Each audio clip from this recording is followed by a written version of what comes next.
O ito, mga kabunyog, mga kababayan, talagang open war, pumutok na talaga ang lantaran, hayagan, public na sagutan ni Roque at ni Kaufman. Akala ko tapos na ito nung nakaraang araw.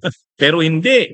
Pero ang latest ngayon, ayon sa Daily Tribune, sinabi daw ni Kaufman na ang instruction daw ni Duterte at sabi daw mismo ni Duterte, ni Digong, ayaw na daw talaga ni Duterte na makialam si Roque sa problema niya sa ICC. Pinapauwi na lang daw ito sa Pilipinas. O sabi yan ni Kaufman. Abangan natin ang magiging reaksyon ni Roque dyan. Ha? Ha? Ganun talaga mga kabunyog mga kababayan. Galing yan kay Kaufman ha. Sa balita yan sa sa Tribune. O sabi dito, neither the former president nor anyone else in his immediate vicinity is interested in Harry Roque as a lawyer. Yun. Digong drops Harry Hart. Go home.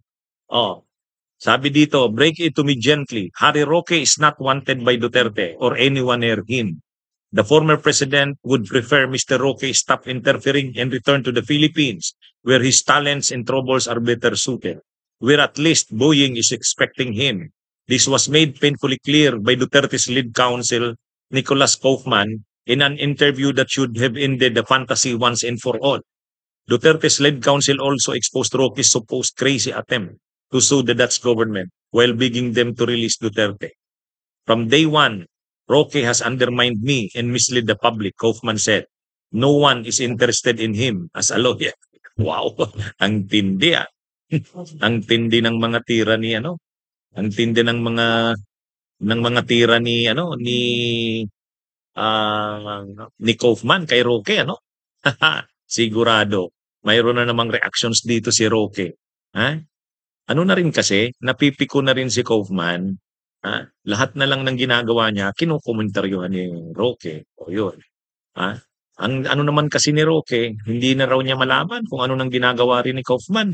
Wala na raw siyang nakikitang pag-asa sa mga ginagawa ni Kaufman sa ISIS. Talagang gulo na, away-away na. Ano, mga kabunyog, mga kababayan. Ha? Pa, ano tayo nito? Marami tayo ditong popcorn na mauubos. Pero habang dumadaan ang mga araw, nung una, hindi pa pinapatulan ni Kaufman si Roque, hindi pa nga binabanggit ang pangalan eh. Nung bandang huli, binabanggit na.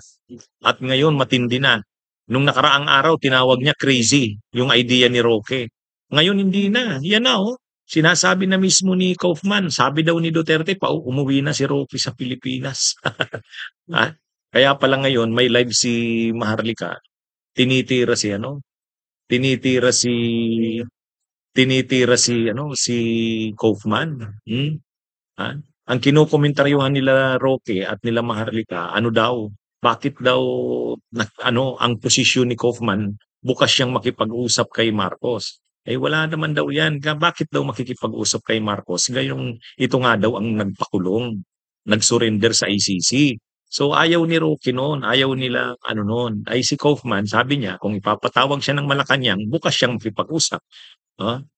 Masama na naman yung komentaryo ni Roque, bakit daw gano'n ang ginagawa ni Kaufman? So ngayon nag-counter si Kaufman. Sabi ni Kaufman, 'wag na daw makialam si Roque.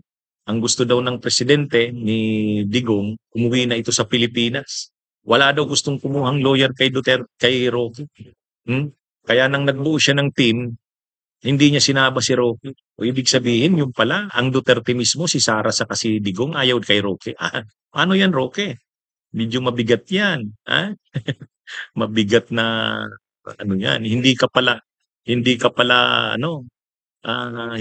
ayaw pala ni Digong na makatumulong ka. Huwag ka na daw sumausaw. Ano kayang reaksyon ni, abangan natin. Abangan natin. Maganda to, sigurado may reaction. May live na naman yan. May vlog na naman yan si Roque. Mga kabunyog, mga kababayan. Ano na rin, umiinit na rin si Kaufman eh. Umiinit na rin si Kaufman. Ito kasing si Roque, naman, sinasabi ni Roque, bakit? Magulo na ang ginagawa ni Kaufman. Hindi niya na raw maintindihan kung anong ginagawa nito. Naaawa na daw siya kay Tatay Digong niya. Sabi ni Roque. Oh, Ito naman si Kaufman napipikon kay Roque. O sabi, "Wag ka nang makialam, pinapauwi ka na sa Pilipinas." Gusto daw ng dating presidente nasa Pilipinas na lang si Roque. Oh, kaya yun namang mga ano ni Roque, mga tagasunod niya tulad nila Maharlika, oh, ayan, todo suporta naman kay Roque, tinitira si Kaufman. Oh, kaya yan mga kabunyog, mga kababayan, maano na 'no, open war na, away-away na talaga. Away-away na, ah. Anyway, ganyan naman talaga sila, eh, talagang, wala, eh, talagang away-away na talaga 'yan. Mag-expect tayo, marami pang susunod niyan na birahan, ah. Si Kaufman hindi na nag-aalangan na tirahin si Roque. Dati may professional pa si Kaufman, ayaw niyang magkomentaryo kontra kay Roque. Pero ngayon hindi na, talagang lantad na. Una tinawag niya crazy daw yung idea. Pagkatapos ngayon sinasabi niya, "Hindi, wala naman interesado diyan, kuning lawyer." Pinapauwi na nga 'yan, sabi daw ng, kliyente niya na si Digong ano, eh, umuwi na lang si Roque sa Pilipinas, 'wag nang makialam sa ano, ayan. Masakit, masakit pakinggan yung gano'ng sabi, yung gano'ng binitiwan ni Kaufman. Sigurado may reaksyon na naman diyan si Roque. Sabi ni Kaufman, crazy ang idea ni Roque, nag-react si Roque kaagad. O ngayon, sigurado mayroon niyang reaksyon ngayon. Okay? O abangan natin. Maganda 'yan. Abangan ang susunod na kabanata. Bunyog, bunyog, halikan na kasama ka. Bunyog, kapag buklod ay may pag-asa. Luzon, Visayas, Mindanao, isa ang pananaw. Sa bagong Pilipinas ang bunyog isisigaw. Bunyog, bunyog.